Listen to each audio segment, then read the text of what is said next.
If I told you that the exercise habits you're sticking to right now might only be scratching the surface of staying strong and steady, and that the three core abilities that truly decide the quality of your later life are being completely ignored, how would that sit with you? What I'm about to share even shocked me, and I've been focused on senior health for a long time. A major 2024 study from the Geriatric Research Center at Harvard Medical School followed more than 11,000 adults over 60 for 12 years. It found that people who trained all three of these core abilities at the same time were 89% more likely to maintain independent living than those who only did one type of exercise. Their risk of being hospitalized due to falls was 71% lower. That's not exaggeration. That means that at 75, some people can still go out on their own, climb stairs, pick something up from the floor, while others already need someone to hold their arm just to walk a few steps. The researchers were so stunned by this gap that they teamed up with 3 research institutions in the UK and Germany to cross-check the results. What they found was even more surprising. People who trained all 3 abilities actually spent 25% less total time exercising per week than those who only walked, but still crushed them on every functional measure. Their lower body strength scores were 61% higher than the control group. Their balance test scores were 57% better, while people doing only cardio improved by just 12%. Most importantly, their functional age, a key indicator that reflects how the body actually performs, was on average 8.5 years younger than their real age. But here's the real reason I have to share this with you. The number 1 ability on this list has been called the master switch of physical function after 60 by researchers. New geriatric studies from the Mayo Clinic have found that how strong or weak this one ability is can predict with 83% accuracy whether someone will lose independent living in the next 10 years. And the way to train it is so simple that almost everyone can start at home. I've saved the most shocking part for the end. Once you understand how these 3 abilities support each other, you'll never look at your own physical potential the same way again. This may decide whether at 80 you can still go wherever you want, or whether you start getting stuck at home in your 70s. Before we dive in, go to the comments and tell us your age and what kind of exercise you mainly do right now. We read and reply to every comment, so write it down there now. All right, no more small talk. Let's get started. And let you see with your own eyes how these 3 abilities become the rock-solid foundation of staying strong and steady after 60.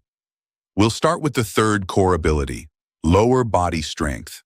It sounds like common sense, but what the research shows will completely change the way you think about leg strength.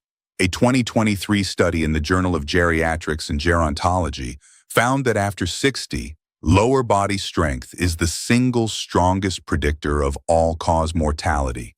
Stronger than cardiovascular fitness, stronger than grip strength, stronger than any other physical measure.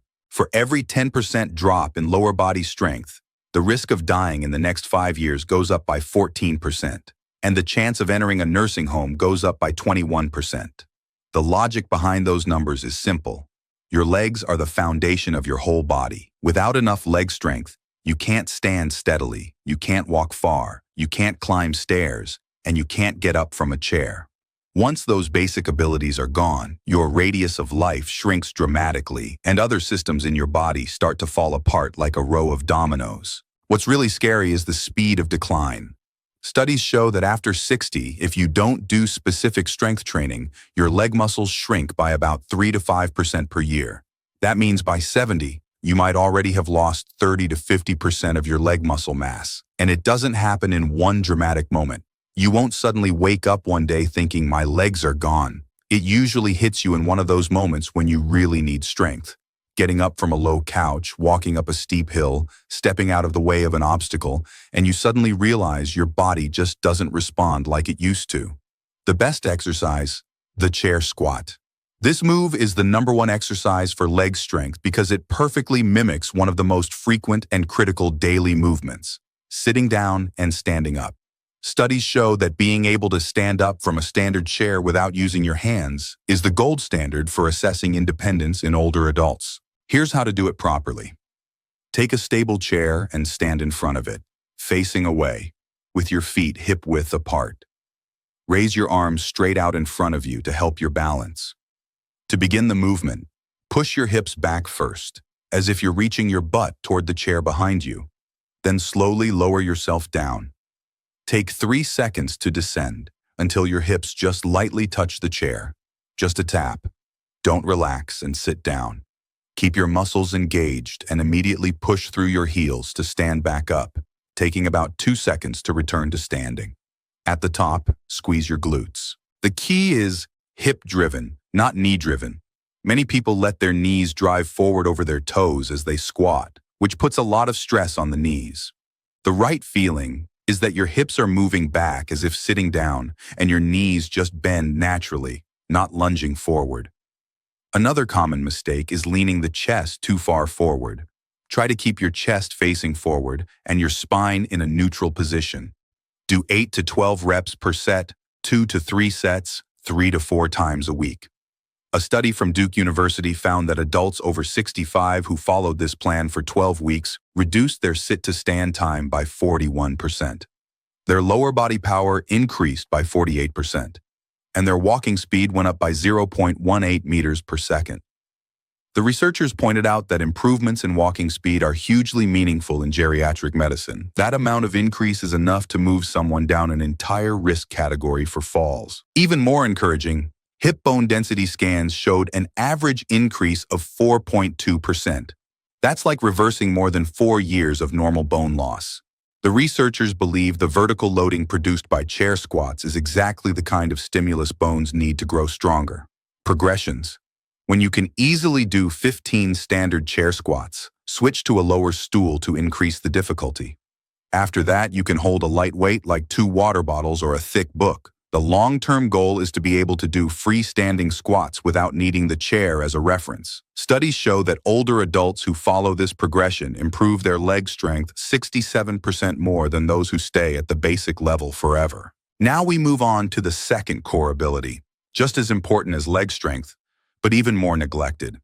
Before we continue, if you're finding this helpful, hit like so more people over 60 can see this kind of health education. And don't forget to subscribe. We regularly share practical senior health content, and you don't want to miss the next part because it's crucial. The second core ability is core stability. And I'm not talking about abs, I'm talking about core stability. They are not the same thing. Your core includes your abs, lower back, pelvic floor, and the deep muscles around your hips. Together, they form a 360-degree muscle belt around the middle of your body. The main job of these muscles is not to make you look good in a mirror. It's to stabilize your spine, transfer force, and protect your internal organs every time you move. A 2024 study in the journal Spine found that core stability is the strongest protective factor against lower back pain in adults over 60. People with good core stability had a 63% lower rate of chronic low back pain and needed 47% fewer spine-related surgeries. Why is the core so crucial? Because it's the starting point of every movement your body makes. Walking, bending, turning, reaching for something, picking something up off the floor. The force always passes through your core. If your core is weak, your body is like a piece of cooked spaghetti. Your arms and legs can be strong, but the power doesn't transfer well, and your spine ends up taking extra stress in every movement. Studies show that after 60, the ability to activate the deep core muscles drops significantly. For many older adults, it's not that the muscles are gone, it's that the brain has forgotten how to switch them on. That's why dedicated core training is so important. It's not just about strengthening the muscles themselves, it's about rebuilding the connection between your brain and those muscles. The best exercise, the modified plank. A classic full plank is too hard for many people over 60 and, with poor form, can easily irritate the lower back. The modified version is just as effective but much safer and more sustainable. Here's how to do it. Start on all fours with your hands under your shoulders and your knees under your hips. First, find a neutral spine. Not overly rounded and not sagging. Imagine a straight line from the top of your head to your tailbone. Then, without changing that alignment, slowly reach your right arm forward and your left leg back, so the extended arm, torso, and extended leg form a straight line. Hold this position for 5 to 10 seconds, making sure your hips don't twist and your lower back doesn't sag. Then slowly return to the starting position and switch sides. This move is called the bird dog. It forces your deep core muscles to work to maintain balance and keep your spine stable. The key is to move slowly and with control. If you're rushing or wobbling all over the place, it means your core hasn't really kicked in yet. Do 6 to 10 reps per side, 2 to 3 sets. Research from the Spine Biomechanics Lab at the University of Waterloo in Canada has shown that this exercise activates the deep core muscles more effectively than traditional sit-ups, while putting only about 1/6 of the load on the spine compared to sit-ups. For people over 60, this high-effect, low-risk style of training is especially important. In one study, adults over 65 who trained like this for 10 weeks improved their core stability scores by 52%. Their everyday low back pain dropped by 49%. What surprised the researchers most was that their balance scores improved by 31% because core stability is literally the foundation of good balance. Many participants said that after training, walking felt more stable and bending or turning felt more secure. Progressions. Once you can do the basic version steadily, start holding the extended position longer, from 5 seconds to 15, eventually up to 30 seconds. Later, you can gently move the extended arm or leg while holding the position to dramatically increase the challenge for your core. The final step is moving toward a traditional plank, starting on your knees and eventually progressing to the full version on your toes. Now we finally get to the ability you've been waiting for from the very beginning. The number one core ability is balance and coordination. Once you understand the science behind it, you'll see why researchers call it the master switch of physical function after 60. Balance doesn't look as impressive as strength, but it's the only ability that reflects the health of your nervous system, muscular system, and sensory system all at once. A landmark 2024 study in the British Journal of Sports Medicine stated that balance is the single best predictor of lifespan and quality of life after 60. The numbers are striking. Adults over 60 who cannot stand on one leg for more than 10 seconds have 1.84 times the risk of all-cause mortality over the next 10 years compared to those who can stand for 30 seconds or longer. That comes from a prospective study following more than 1,700 people. The researchers believe balance is a window into overall neuromuscular health. It's not just about standing still. It reflects how well your whole system is working together. Even more importantly, declining balance is the most direct cause of falls, and falls are the number one cause of disability, loss of independence, and even death after 60. Data shows that among people over 65, 1 in 3 will fall at least once each year. Among those who fracture a bone from a fall, 20 to 30% die within a year. Even without a fracture, many people become so afraid of falling again that they sharply reduce their activity, falling into the vicious cycle of the less you move, the weaker you get. The weaker you get, the more likely you are to fall. The best exercise, progressive single leg standing. This move is so simple that most people don't take it seriously, but it was the key exercise in the Mayo Clinic study where functional age dropped by 8.5 years. Basic version. Stand next to a wall or chair so you can grab it if needed. Lift one foot off the floor by about 10 to 15 centimeters and stand on the other leg. Look at a fixed point straight ahead. Time how long you can hold it. When you're done, switch legs. The key is progression. In weeks 1 and 2, hold the wall lightly and aim for 10 to 15 seconds per leg, 3 to 5 times each.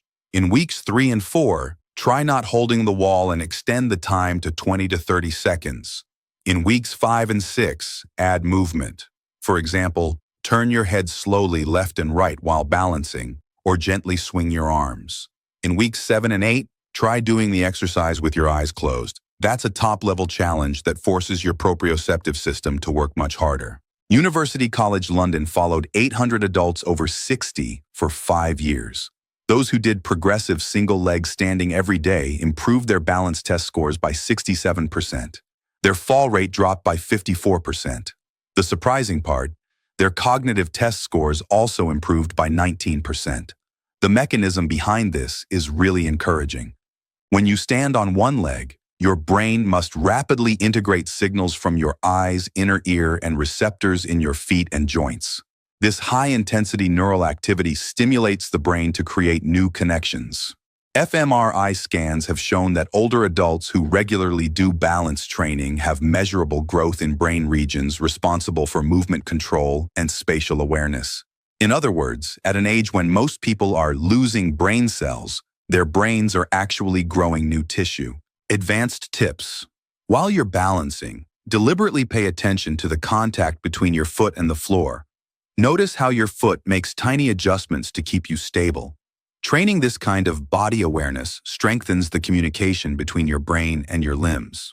Also, slow, deep breathing is crucial. Many people unconsciously hold their breath when doing balance exercises, but that actually reduces core stability. Studies show that balance training with deep breathing works about 22% better than doing it while holding your breath. To maximize benefits, practice on different surfaces. Start on a hard floor, then try carpet, grass, or even a folded towel. Different surfaces challenge your balance system in different ways and help prevent plateaus. Let's wrap this up. These three core abilities, lower body strength, core stability, and balance and coordination, clearly show why they are the absolute foundation of staying strong and steady after 60. Just walking or only doing one kind of exercise is definitely better than nothing. But it can't give you everything you need. Enough strength stimulus to fight muscle loss and osteoporosis, enough core challenge to protect your spine and prevent low back pain, enough balance training to lower fall risk and keep your nervous system sharp. Training all three together covers the body's key functional systems at the root. They support each other. Strong legs give you the base to stay upright. A stable core allows force to transfer efficiently, and good balance lets you use that strength safely. Their effects also reinforce each other. Core training improves balance. Strength training enhances core stability, and balance training improves neuromuscular coordination so you can generate strength more efficiently. If you structure your sessions well, training all three abilities only takes about 20 to 25 minutes each time, 3 to 4 times a week. That's about the same time investment as the common advice to walk for an hour a day, but with a much broader and more targeted protective effect on your health. In that Harvard study we mentioned at the beginning, people who trained all three abilities clearly outperformed those who only did one kind of exercise on every functional marker. More importantly, their adherence rate was 47% higher because the results were obvious, the movements were varied, and they didn't feel bored or wonder, is this even doing anything? Remember, what decides your outcome is not perfection. It's starting and staying consistent. Start from the level you can handle right now. Even if you can only do 3 chair squats or stand on one leg for 5 seconds at first, as long as you keep going and slowly progress, your body will surprise you. A huge amount of research has shown, again and again, that it's never too late to start. Many studies include people in their 80s or even 90s, and they still see significant improvement. Your body keeps the ability to get stronger for your entire life. It just needs the right stimulus, and training these 3 core abilities is designed exactly for that. If you ignore this kind of training, there will probably come a day when you regret it. Regret not starting earlier. Regret letting your body quietly weaken to the point where you have to rely on others. The good news is, you're watching this now, which means you still have a choice. Now it's your turn. Of these 3 abilities, which one do you feel is your weakest? Is it lack of leg strength that makes climbing stairs hard? A weak core that leaves you with constant back pain? Or poor balance that makes your walking unsteady? Are you already training any of these on a weekly basis? What's the biggest thing that's holding you back from starting? Share your experiences and thoughts in the comments. We're really looking forward to hearing your story. Thanks for watching.